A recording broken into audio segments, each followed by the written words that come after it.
Hey everybody, and welcome to another Luk'A'Here y'all podcast with your host Miss Trina, where we take real stories from the front lines of caregiving and shine a light on the healing aspect of it. Today's journey dives deep into something that's shaped the lives of billions, but still remains underappreciated. That's the certified nursing assistant. Yes, us CNAs. We're peeling back the layers today. Where the CNA, where did the CNA profession begin? How has it evolved? And what does the future hold for this vital workforce? Stick with me, we're going to uncover it all. I went through a lot of research to do this, and I made like 5 or 6 segments on it that I'm going to speak on today. And my first segment is the historical roots. Okay? The historical roots. So, long before CNA existed, caregiving was born out of necessity. I'm serious. Out of necessity. Picture this though. It's like the early 1900s, and it's wartime, okay? The early 1900s, wartime.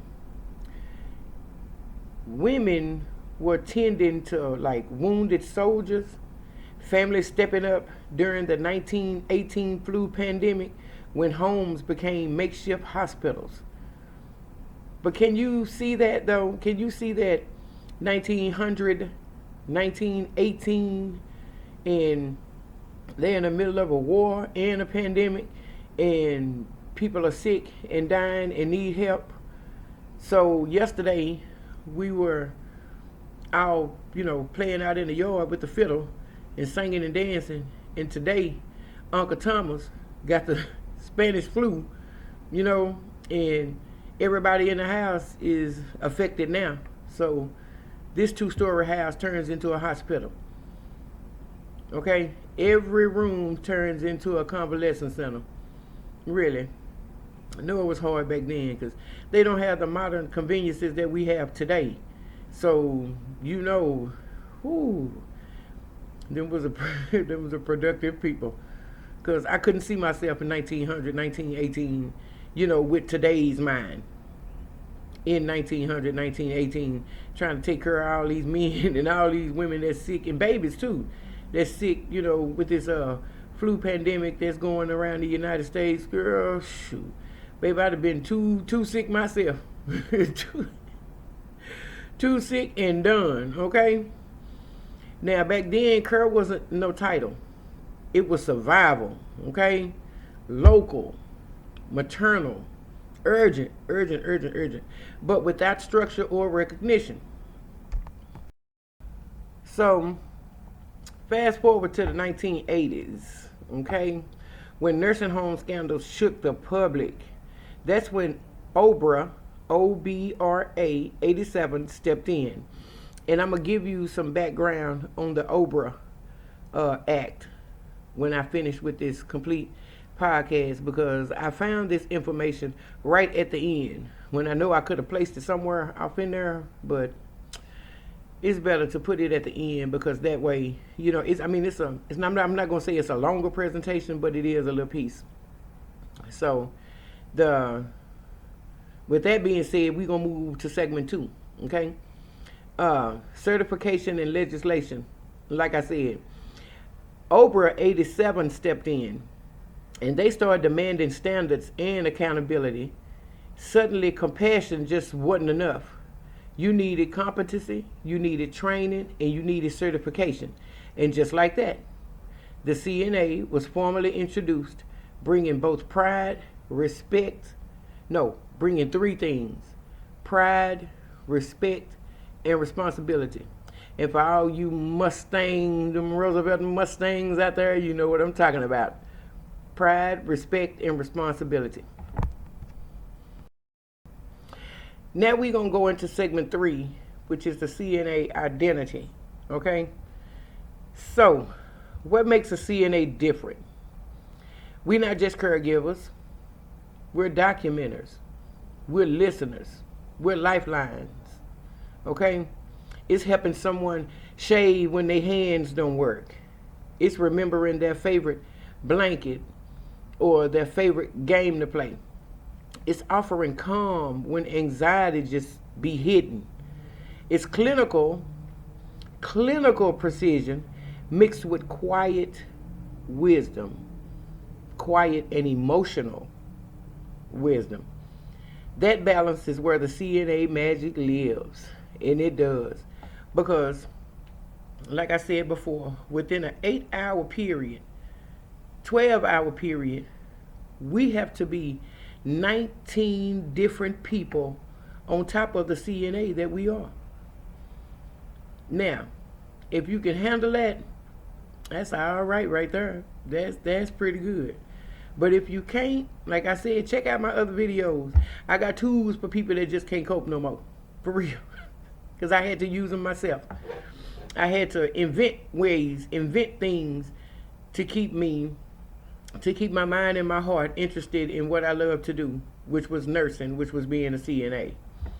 And from all the things that we don't learn in the books, we do learn once we clock in.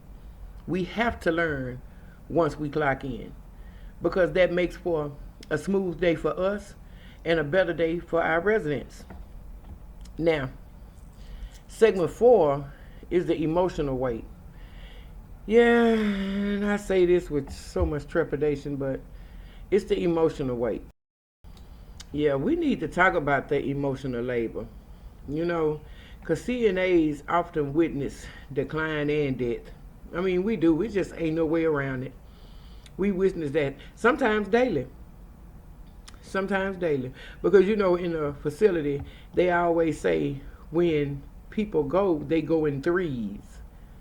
You know, same thing that, well, you know, I guess that's a old wives' tale, something that us black folks, you know, believe in, or if not believe in, we say it when one death happens.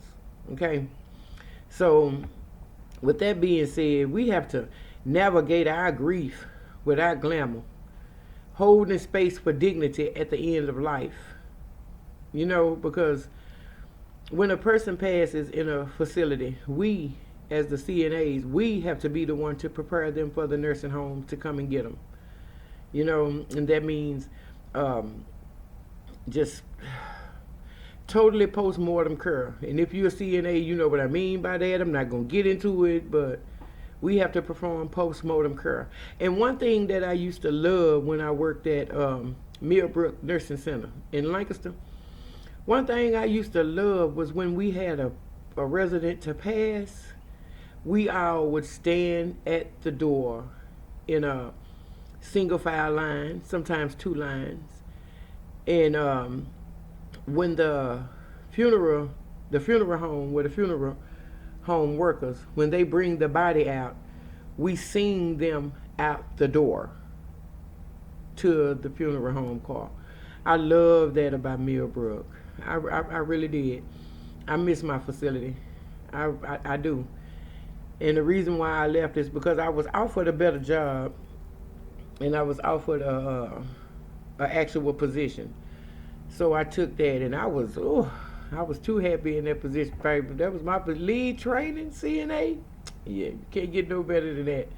And that position was created for me when I went to Kindred at Mansfield, and I was so proud of that for myself. So like I said, the emotional labor is, I mean, it's something else, especially when the loss of life occurs. But what I used to do when I leave every day, like before I clock out, and I go and do a round before I leave, like I do a round with the oncoming staff, I tell each and every one of my patients that I love you. I love you, and I will see you tomorrow. You know what I mean? Now that right there is legacy, not just labor. Because I don't mean to toot my own horn, but I was what that is as a CNA. Toot toot. Hey, beat beat. You know what I'm saying? I was really what that was because I made sure that my patients were always happy. I made sure my patients were always safe, and I made sure that they knew that I loved them. So with that being said, it's like I always said, if my daughter was to get into nursing or whatever, baby, you talking about gonna show her, but that wasn't that wasn't the profession she picked. I ain't mad at her. I ain't mad at her at all. My baby went to college, so I don't think she want to take care of no old people with no with no college degree. But I would have. She should have went for nursing. Shoot. But anyway, let's get into the cultural layers of it. Okay, we're gonna dig into the culture. Okay, because caregiving has cultural expectations too. In many communities, it's done quietly by family. For real, I have seen it. Let's see, I did my research on it. Like China, up until 20, 30 years ago, they never had convalescent homes because the Chinese people take care of their own in-house. The Taiwanese people, they never had um, retirement facilities or convalescent homes for their elders either up until about 40 to 50 years ago. You know, and us in the United States, baby, we'll put them somewhere, won't we? Won't we put them somewhere? No, we not supposed to, but sometimes people just don't have time. But I say, hey, if it's got to do with your family member, man, let's make time, okay? But in others, it's institutionalized, like I just said. It's institutionalized. Many CNAs are women of color and immigrants, okay? Bringing depth and ancestral wisdom to care. But their voices are often absent in policy conversations. You know why? Because they never ask us. And you know why they don't ask us? Because they know they're going to get the real. That's why every time there was an in-service, or every time my nurses got together for a meeting, or every time the supervisors got together for a meeting, yeah, I stuck my head in there. Yeah, I was asking questions because I'm nosy. But I'm a good kind of nosy, though. I'm a nosy when it comes to taking care of my patients better, and I'm a nosy when it comes to the overall care of our residents off in this facility. You know what I mean? So, and the only reason why they don't know is because they don't ask us. Because we as CNAs don't feel like we sometimes we don't feel like we belong in that space. But yes, we do, because we caregivers too. You know, sometimes we feel like we scared to speak up or say something because it probably causes friction. No, speak up. Speak up, say something. See what kind of ripples it will make, because the only time you gonna get change is when you your own self speak up for what you are doing, and speak up for the your co-workers and your residents of your facility. You know, I mean, just be proactive with it. Just be 100% real with it, because there is no greater purpose for a CNA than to let the nurses, the DON, the supervisors or whatever, know what kind of mental mind state that the CNAs are in. And if the CNAs are in a tiff with their mental mind state, that means the residents is going to have a problem. And that ain't no cool thing. But you know what, though? Us CNAs, whether you know it or not, yeah, we got a future. And you know what our future is? The constantly aging populations. Yeah. The constant aging populations. Yes, baby. We're going to always be a mainstay. We're going to always be a main figure when it comes to healthcare, because first and foremost, we are the ones that actually is one-on-one with them every day. You know, so when it comes to the future of CNAs, yeah, we're going to be here. We just have to maneuver through the challenges that we faced with. Okay, so but our profession, it really is, it's changing real fast. Now, OBRA was created in 1987. Okay, I got my certification in 1990, and With that being said, OBRA was just now brand new, so I got in on the cusp of being certified. I got in on right at the when certifications were necessary. So I'm glad I got in on that, because I don't think I would have survived being in nursing 5 years prior to OBRA. I don't think I could have did it. I really don't think I could have did it, because my mind works so much different than everybody else. That's the reason why God made us all individuals and not a collective. Okay? We're not supposed to think alike. We can think along the same realm, we can think on the same terms or whatever, but we are not supposed to think exactly alike. That's the reason why every voice matters. Every opinion matters. All you have to do is be vocal. Now, one thing I have found that, CNAs are evolving, boy, we evolving real quick. Virtual care is coming into play. Okay? The only thing that virtual care can do is shift the charting. It shift the charting process. But it can't replace compassion. Can now computer replace compassion? And we're facing staffing shortages that could cripple elder care. Reform is urgent. So better pay, emotional support. That's what we need, emotional support. And clearer career pathways. You know what I'm saying? CNAs deserve it. Our future deserves it. Our future depends on it. And I wanted to share something with you guys that I wrote down this morning about this very subject that we're speaking on. And it says, let's start a movement for change, because caregivers deserve more than just gratitude. They deserve justice. We deserve justice. And by that justice, I mean better pay. I mean better reforms. Tell Medicaid and Medicare to start paying some real money. Because even though Medicaid, Medicare, or whatever, they pay out every 30 to 45 days in Texas or whatever. Come on now. Y'all can do better than that. Y'all can do better than what the CNAs is making. And guess what? I found a list. Actually, I got it from care.org, and my other reference came from, I want to say Caplight.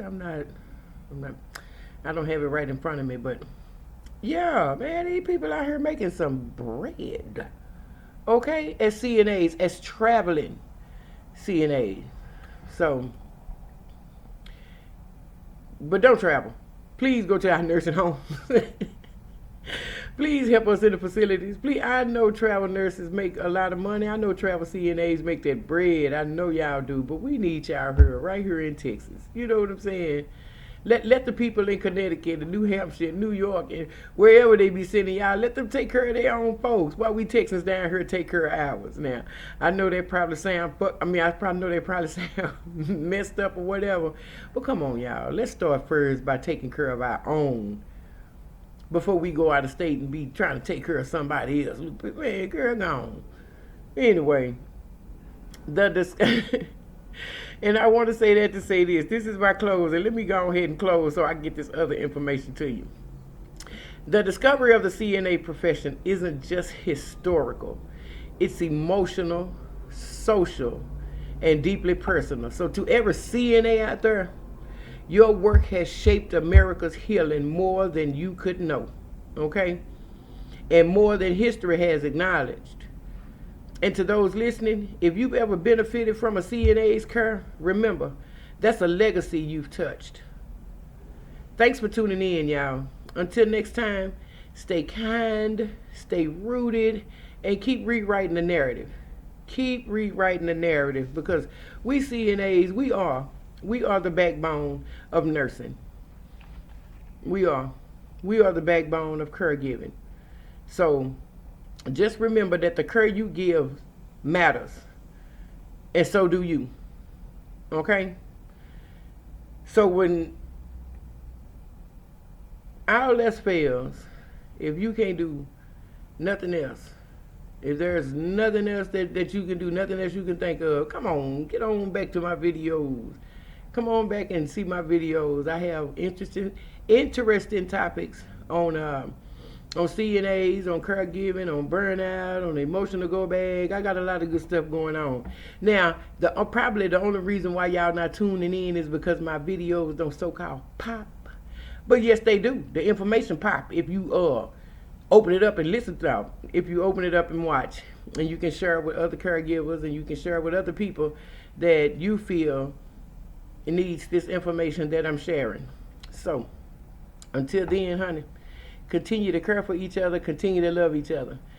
And I will be right back in about 2 minutes with the OBRA presentation. Now, the name of this one is called Before and After OBRA 87, the CNA shift. Before 1987, being a certified nursing assistant was often about following orders in underfunded, understaffed, underappreciated facilities. The system valued paperwork over people. CNAs worked under inconsistent guidelines with limited training, little oversight, and almost no accountability. Texas, like many other states, faced repeated reports of neglect, abuse, and massive deficiencies incurred that went virtually unchecked. Then came OBRA 87, the Omnibus Budget Reconciliation Act. It wasn't just legislation, it was the line in the sand. Okay? Because for the first time, federal standards demanded real training for CNAs, not just orientation checklists. OBRA required competency evaluations, regular in-service education, and guidelines that actually prioritize residents' rights. Suddenly, CNAs wasn't just doing the dirty work. We were essential.